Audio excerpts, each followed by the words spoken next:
भाभी के साथ शारीरिक संबंध की कहानी सुनाने जा रहा हूँ। दोस्तों, भाभी ब्याह कर नई नई आई थी तो मुश्किल से 15 बरस की होगी। दिखने में बहुत ही खूबसूरत लगती थी, मानो परी थी। हाइट 5 फुट 4 इंच, बॉडी का साइन 32। दिखने बहुत ही गोरी लगती थी। मेरे भैया के साथ खुश नहीं रहा करती थी। भाई के सूरत से उसे एलर्जी होता था कि अचानक उन्होंने मुझसे प्यार करने लगी। रोज मेरे कमरे में आ जाती थी। मैं भी उससे बहुत चाहता था। एक दिन उसके साथ शारीरिक संबंध बनाना शुरू कर दिया। वह भी मुझे साथ देने लगी। करीब हम लोग ऐसे 1 महीने से करते हुए हो गया था। भाभी बोली मेरे से शादी कर लो, पर मैं ऐसा नहीं कर सकता। ऐसे ही हम लोगों के बीच काम चल रहा है तो शादी करने की क्या जरूरी है। बढ़वार भी तो पूरी नहीं हुई थी। भैया की सूरत से ऐसी लरजती थी जैसे कसाई से बकरी, मगर साल भर के अंदर ही वो जैसे मुंहबंद कली से खिलकर फूल बन गई। आंखों में हिरनों जैसी वहशत दूर होकर गरूर और शरारत भर गई। भाभी आजाद फिजा में पली थी। हिरनियों की तरह कुलांचे भरने की आदी थी, मगर ससुराल और मैका दोनों तरफ से उस पर कड़ी निगरानी थी। और भैया की भी यही कोशिश थी कि अगर जल्दी से उसे पक्की गृहस्थन न बना दिया गया तो वो भी अपनी बड़ी बहन की तरह कोई गुल खिलाएगी। हालांकि वो शादीशुदा थी, लिहाजा उसे गृहस्थन बनाने पर जुट गए। 4-5 साल के अंदर भाभी को घिसघिसा कर वाकई सबने गृहस्थन बना दिया। 2-3 बच्चों की मां बनकर भद्दी और ठुस हो गई। अम्मा उसे खूब मुर्गी का शोरबा, गोंद सटूरे खिलाती, भैया टॉनिक पिलाते और हर बच्चे के बाद वो 10-15 पौंड बढ़ जाती। आहिस्ता आहिस्ता उसने बनना संवरना छोड़ ही दिया। भैया को लिपस्टिक से नफरत थी। आंखों में मनो काजल और मस्करा देखकर वो चिढ़ जाते। भैया को बस गुलाबी रंग पसंद था या फिर लाल। भाभी ज्यादातर गुलाबी या सुर्खी कपड़े पहना करती थी। गुलाबी साड़ी पर सुर्ख ब्लाउज या कभी गुलाबी के साथ हल्का गहरा गुलाबी। शादी के वक्त उसके बाल कटे हुए थे, मगर दुल्हन बनाते वक्त ऐसे तेल चुपड़कर बांधे गए थे कि पता ही नहीं चलता था कि वो परकटी मेम है। अब उसके बाल तो बढ़ गए थे, मगर पैदर पे बच्चे होने की वजह से वो जरा गंजी सी हो गई थी। वैसे भी वो बाल कसकर मैली धज्जी सी बांध लिया करती थी।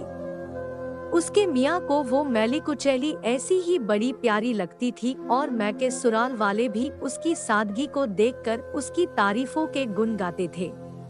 भाभी थी बड़ी प्यारी सी, सुगढ़ नक्श, मक्खन जैसी रंगत, सुडौल हाथ पांव। मगर उसने इस बुरी तरह से अपने आप को ढीला छोड़ दिया था कि खमीरे आटे की तरह बह गई थी। को चैन और स्कर्ट से कैसी नफरत थी। उन्हें ये नए फैशन की बदन पर चिपकी हुई कमीज से भी बड़ी घिन आती थी। तंग मोरी की सलवारों से तो वो ऐसे जलते थे कि तौबा। खैर, भाभी बेचारी तो सलवार कमीज के काबिल रह ही नहीं गई थी।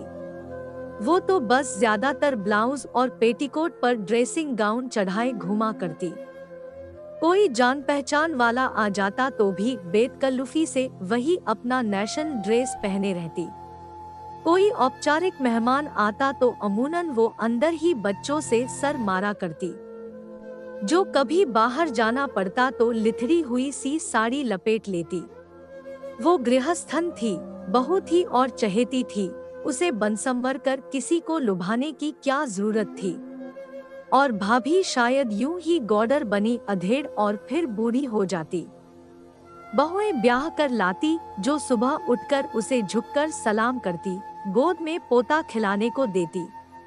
मगर खुदा को कुछ और ही मंजूर था। शाम का वक्त था। हम सब लॉन में बैठे चाय पी रहे थे। भाभी पापड़ तलने बावर्ची खाने में गई थी। बावर्ची ने पापड़ लाल कर दिए। भैया को बादामी पापड़ भाते हैं। उन्होंने प्यार से भाभी की तरफ देखा और वो झट उठकर पापड़ तलने चली गई। हम लोग मजे से चाय पीते रहे। धान्य से फुटबॉल आकर एन भैया की प्याली में पड़ी। हम सब उछल पड़े। भैया मारे गुस्से के भन्ना उठे। कौन पाजी है? उन्होंने जिधर से गेंद आई थी उधर मुंह करके नाटा। बिखरे हुए बालों का गोलमोल सर और बड़ी बड़ी आंखें ऊपर से झांकी। एक छलांग में भैया मुंडेर पर थे और मुजरिम के बाल उनकी गिरफ्त में। ओ! एक चीख गूंजी और दूसरे लम्हे भैया ऐसे उछलकर अलग हो गए जैसे उन्होंने बिच्छू के डंक पर हाथ डाल दिया हो या अंगारा पकड़ लिया हो। सारी आई एम वेरी सॉरी, वो हकला रहे थे। हम सब दौड़ कर गए। देखा तो मुंडेर के उस तरफ एक दुबली नागिन सी लड़की सफेद ड्रेन टाइप और नींबू के रंग का स्लीवलेस ब्लाउज पहने अपने बालों में पतली पतली उंगलियां फेरकर खिसियानी हंसी हंस रही थी और फिर हम सब हंसने लगे। भाभी पापड़ों की प्लेट लिए अंदर से निकली और बगैर कुछ पूछे ये समझकर हंसने लगी कि जरूर कोई हंसने की बात हुई होगी।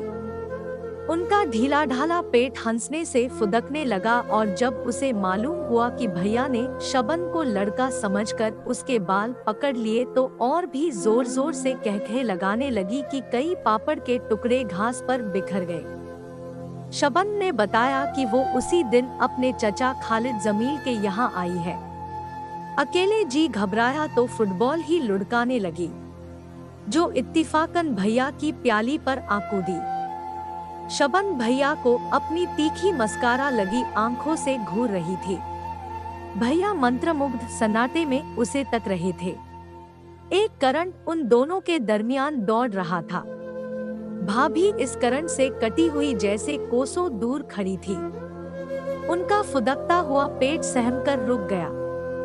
हंसी ने उनके होठों पर लड़खड़ाकर दम तोड़ दिया। उनके हाथ ढीले हो गए। प्लेट के पापड़ घास पर गिरने लगे। फिर एकदम वो दोनों जाग पड़े और ख्वाबों की दुनिया से लौट आए। शबन फुदककर मुंडेर पर चढ़ गई। आइए चाय पी लीजिए, मैंने ठहरी हुई फिजा को धक्का देकर आगे खिसकाया। एक लचक के साथ शबन ने अपने पैर मुंडेर के उस पार से इस पार झुलाए। शबन का रंग पिघले हुए सोने की तरह लौ दे रहा था। उसके बाल स्याह भौंरा थे, मगर आंखें जैसे स्याह कटोरियों में किसी ने शहद भर दिया हो। नींबू के रंग के ब्लाउज का गला बहुत गहरा था। होंठ तरबूजी रंग के और उसी रंग की नेल पॉलिश लगाए वो बिल्कुल किसी अमेरिकी इश्तिहार की मॉडल मालूम हो रही थी। भाभी से कोई फुट भर लंबी लग रही थी, हालांकि मुश्किल से 2 इंच ऊंची होगी। उसकी हड्डी बड़ी नाजुक थी, इसलिए कमर तो ऐसी कि छल्ले में पिरो लो। भैया कुछ गुमसुम से बैठे थे। भाभी उन्हें कुछ ऐसे ताक रही थी जैसे बिल्ली पर तौलते हुए परिंदे को घूरती है कि जैसे ही पर फड़फड़ाए बढ़कर दबोच ले। उनका चेहरा तमतमा रहा था, होंठ भिंचे हुए थे, नथुने फड़फड़ा रहे थे। इतने में मुन्ना आकर उनकी पीठ पर धम से कूदा। वो हमेशा उनकी पीठ पर ऐसे ही कूदा करता था जैसे वो गुदगुदा सा तकिया हो। भाभी हमेशा ही हंस दिया करती थी, मगर आज उन्होंने चटाक चटाक 2-4 चांटे जड़ दिए। शबन परेशान हो गई। अरे अरे अरे रोकिए ना, उसने भैया का हाथ छूकर कहा। बड़ी गुस्सावर है आपकी मम्मी, उसने मेरी तरफ मुंह फेर कर कहा। इंट्रोडक्शन कराना हमारी सोसाइटी में बहुत कम हुआ करता है और फिर भाभी का किसी से इंट्रोडक्शन कराना अजीब सा लगता था। वो तो सूरत से ही घर की बहू लगती थी। शबन की बात पर हम सब कहकहा मारकर हंस पड़े। भाभी मुन्ने का हाथ पकड़कर घसीटती हुई अंदर चल दी। अरे ये तो हमारी भाभी है, मैंने भाभी को धम्म धम्म जाते हुए देखकर कहा।